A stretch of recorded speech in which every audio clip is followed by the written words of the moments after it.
Hello everyone! In the previous video, we successfully downloaded significant wave height data from the Copernicus Marine website. In this video, I'll show you how to plot that data using Python, step by step. First, since we'll be using Google Colab, make sure your data file is already uploaded to your Google Drive. Next, open Google Colab and create a new Jupyter notebook. It's a good idea to save this notebook in the same folder where your significant wave height data is stored, so it's easier to access. Step 1. Mount Google Drive. Before we can access the data, we need to connect Google Colab to Google Drive. So, we start by mounting Google Drive. Step 2. Import required libraries. Next, we import the libraries we need.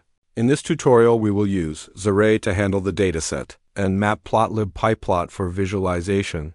Step 3. Define file path.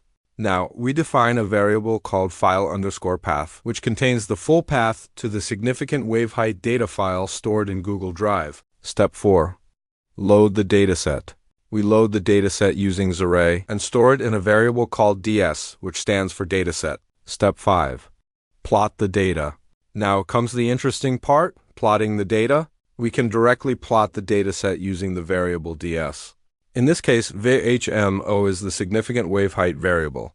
ISL, time equals 0, selects the first time step and .plot, displays the data as a visualization. And that's it. You've successfully plotted Marine Copernicus significant wave height data using Python. If you found this tutorial helpful, don't forget to like, subscribe, and see you in the next video.